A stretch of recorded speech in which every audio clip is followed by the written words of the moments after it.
Hello there guys, Francis Gray here, and today we're going to be looking at the Ceratosaurus, I hope I pronounced that right, from the hit movie 1 Million Years B.C.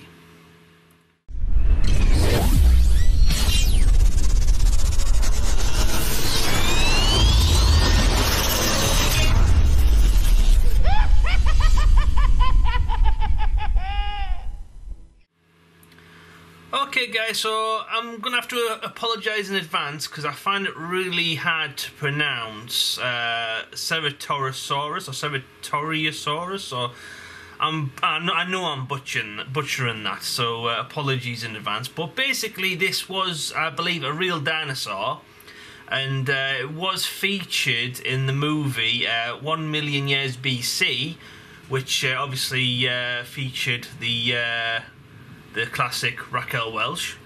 I kind of think that I'm cute and mink. Okay guys, this model kit is sculpted by Joe Laudati. Joe has a website online where he sculpts, casts and then creates these models to sell. I do believe he does them in limited numbers. Obviously when the moulds are starting to give way and he's starting to lose detail, then I think he might call it a day and he cracks on with something else. But for the most part, everything that I've had, either I have a personal kit for myself or a commission, I've always been blown away by the level of detail in the actual sculpts. So I can't praise the man high enough for his sculpting work. So yeah, apparently this is 8 inches tall when built. And the base was titled something, I believe, a hydro stone base. So I don't know if that's like something mixed in with the resin to make it a little bit tougher or more hard wearing, or I don't really know. But yeah, detail in the kit is fantastic. So I'll go ahead and I'll show you the base and the nameplate first. Then we can put those to one side, and then we can crack on with showing you the main model itself. Okay guys, so as you can see there, it's just standard, you know, rocks and rubble, you know, very prehistoric looking. Underneath we've obviously got the signature from Joe. It looks like there's a bit of an overlap, so when displaying this I can't see it being a huge problem. Actually, there's just a tiny little bit of wobble, but that's nothing to worry about. So yeah, so there is a few tiny little missing bits of detail.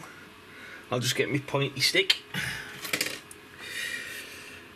Okay, so there's tiny little bits of detail missing, like there on the rock, and then there's some air holes like in the rocks down here, and then going around here, inside here as well. There's a chunk missing there, and there's a air bubble here as well. Now, to be fair, when you're casting something like this, you will always get tiny little bits of air bubbles and little air holes. They're no big deal. If you're used to making resin kits, you gotta get used to that, because unfortunately they're just everywhere. But for the most part, it's actually not that bad for a base. So put that to one side. Okay, so onto the nameplate. Very clean features. Tiny little air hole there, another one there. That's the back of it. So yeah, so all in all, the nameplate turned out fantastic. So yeah, really pleased with that. Okay, now we're going to get to the main dinosaur itself. So I'll start with the head, and then we'll go to the main body, and then I'll show you how all the parts fit together and whatnot.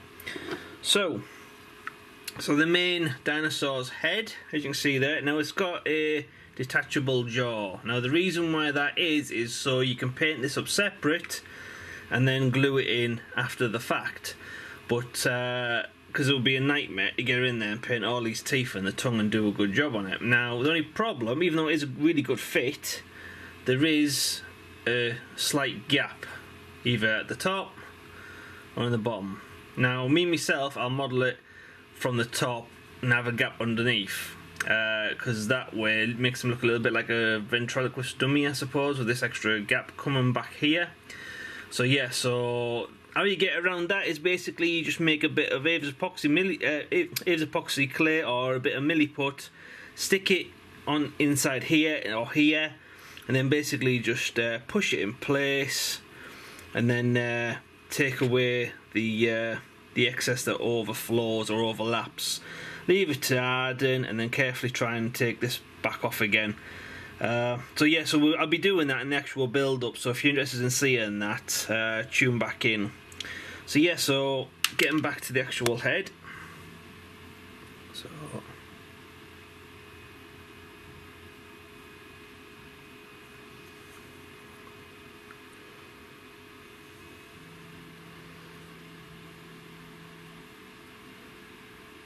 So yeah, so lots of lovely detail. Now, one thing I am impressed with this kit is obviously this part here didn't form well in the mould.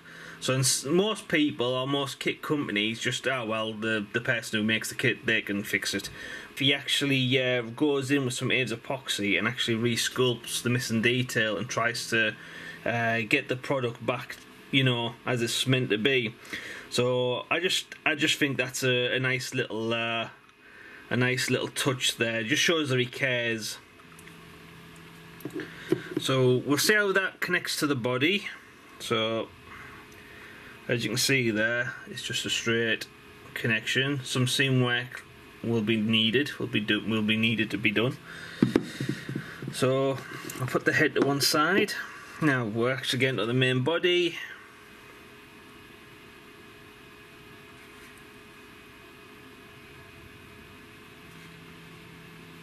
So you can definitely tell that this is a full, decent chunk of resin as well. It's got a little bit of a weight to it.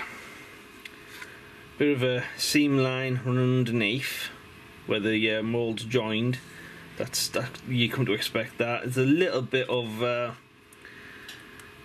extra resin down here on the leg that'll need to be chipped away.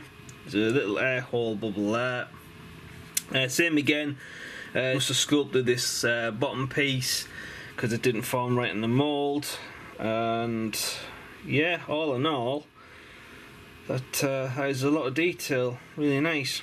So I'll show you the hands.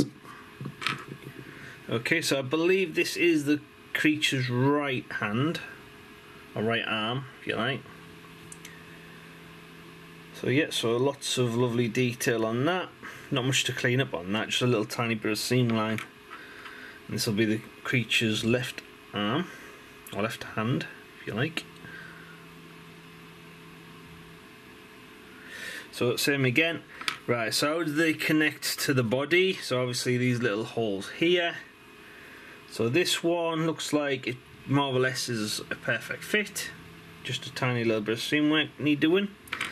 And this one's a little bit different because there's a bit of overhang resin or over flash resin that'll need to be trimmed down, so that doesn't fit in flush on this one, but yeah, not much work and that'll fit perfect. Okay, the tail. So we do have a seam line running here that'll be need to clean up.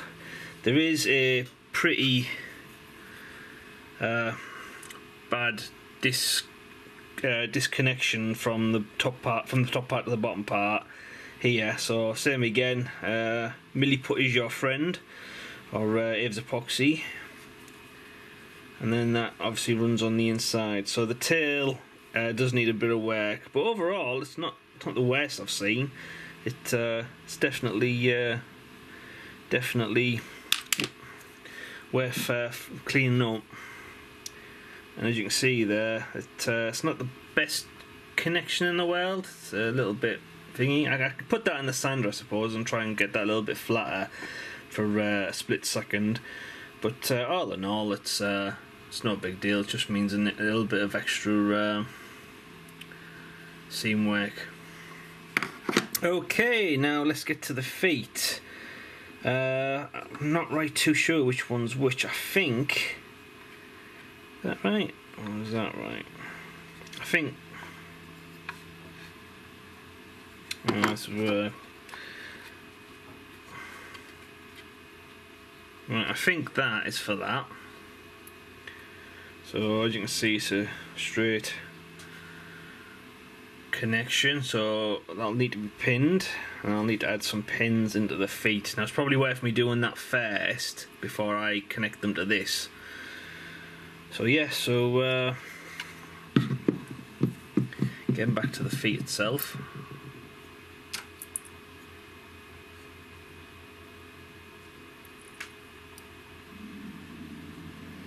So yeah, so there is a little bit missing.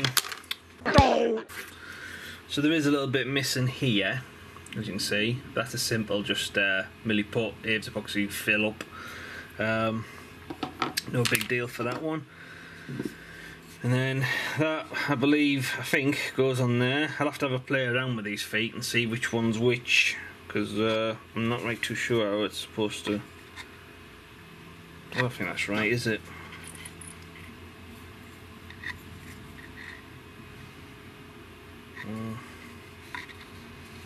Actually, I might have got these the wrong way around. Yeah, that looks more right because it's more bent round on the heel. So yeah, so apologies for that. This one needs to be here. So you can see there, that's a pretty good fit. So getting back to the foot itself. So is that the... Alright, yeah, so this is the one that I reviewed last time where I had the whole thing missing. So this is the other foot, isn't it? I don't know, it gets really complicated, these feet on dinosaurs.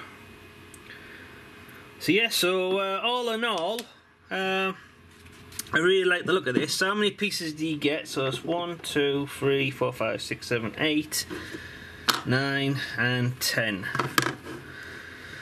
So yeah, so all in all, I would, if you're a fan of the film, or you're a fan of Ray Harryhausen stop motion clay animation, this, yeah, I'd say this is definitely a must. So so if you're interested in seeing me build this up, please tune back in or hit the subscribe on the notification bell so you don't miss out on future builds, especially this one.